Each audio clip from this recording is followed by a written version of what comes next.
кӯдаки 12 сола аз масчоҳ гирифтори бемории ҳорӣ шуда фавтид. Вай дар яке аз мактабҳои шаҳреки Бӯстон таҳсил мекард, аммо модараш дар Федератсияи Русия буд. Аз ин рӯ ноболиғ бо пайвандонаш умр ба сар мебурд. Бемории ӯро духтурони эпидемиолог вақте ошкор карданд, ки аллакай дер шуда буд. 12 ноябри соли 2021 кӯдак ба шӯъбаи сироятӣ муроҷиат мекунад. Баъди ташхис духтурон дар ӯ бемории ҳориро ошкор мекунанд. таҳлилҳои эпидемиологҳо муайян мекунад, ки тахминан 2-3 моҳ пеш ӯро саги дайдуи номаълум газидааст. Аммо кӯдак, ки модараш аз вай дур буд, ба касе нагуфтааст.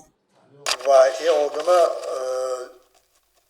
10 декабр 2021 сол вай кардем, госпитализат кардем, хоб мондем. Ақл соли ҳам вақтанда чихеш мордом. Имомга гирифтагим не, имдорам гирифтагим набуд. Балавай мон кардан ҳеҷ маълум мумкин набуд мо. Аммо ба ин одама пеш газидагӣ мо ягон кор кардан натонистем ин одам ёрдам кардан. Фавтид бемор так бо сабаби душвор шудан нафас ва нафас танги соати 10:00 санаи 15 декабри 2021 сол фавтид дигар одам.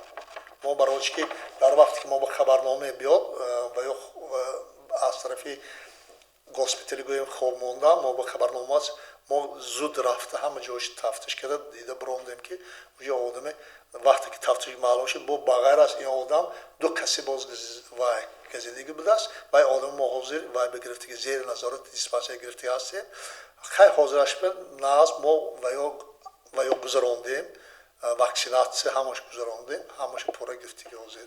вақте кӯдакро зери назорати духтурон қарор доданд, дар вай нишонаҳои бемории ҳорӣ ба қайд гирифта шуд. аз садои баланд, равшанӣ ва аз садои об метарсид. ин гуна ҳолат боз дар 3 кӯдаки ноболиғи ноҳияи Ашт ва Кони Бодом ба қайд гирифта шудааст. дар умум 10 соли 2021 дар вилояти Суғ 5 ҳолати бемории ҳорӣ расман ба қайд гирифта шуд, ки сабаби асосии онҳо баъди газидани саги номаълум муроҷиат накардани осебдидагон ба духтур мебошад. Тахмина Усмонова, директори маркази назорати давлатии санитарии эпидемиологии вилояти Суғд, зимни нишасти хабарии раёсати тандурустии вилоят таъкид намуд, ки ҳолати ошкоршавии бемории ҳорӣ зери назорат қарор дорад ва комиссияи фавқулодаи зидди эпидемикӣ ташкил карда шудааст.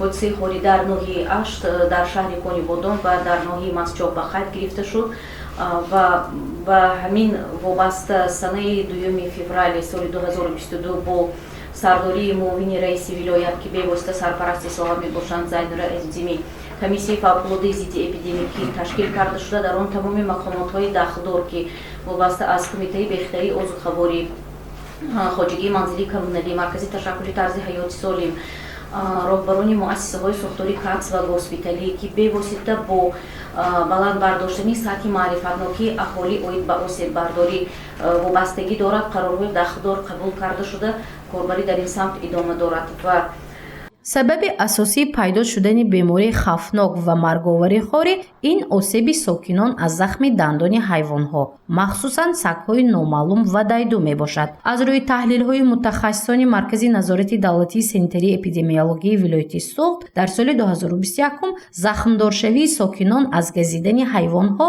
4140 ҳодиса ба қайд гирифта шудааст, ки ин рақам нисбат ба ҳамин давраи соли гузашта 352 ҳодиса зиёд аст. аз ин рӯй сокинони вилоятро зарур аст, ки баъди газидани ҳайвонҳо бояд саривақт ба духтур муроҷиат намоянд, то аз бемории ҳорӣ пешгирӣ карда шавад. дар акси ҳол оқибати он марг буда метавонад.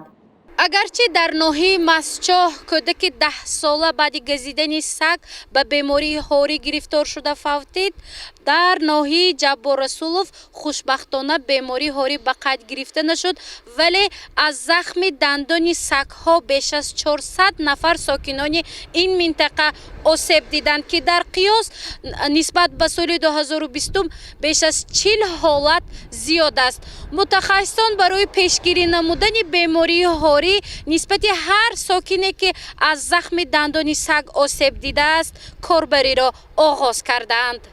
захмдоршавии сокинони ноҳияи ҷабборрасулов аз дандони ҳайвонҳо зиёд шудааст. духтурони эпидемиолог мегӯянд, сабаби зиёд шудани осебдидагон сари вақт муроҷиат намудани сокинон ба нуқтаҳои осебшиносӣ ва духтурони оилавӣ мебошад. баъди муроҷиат беш аз 90% онҳо бо дороҳои зидди ҳорӣ таъмин гардиданд, то аз ин бемории марговар пешгирӣ намоянд.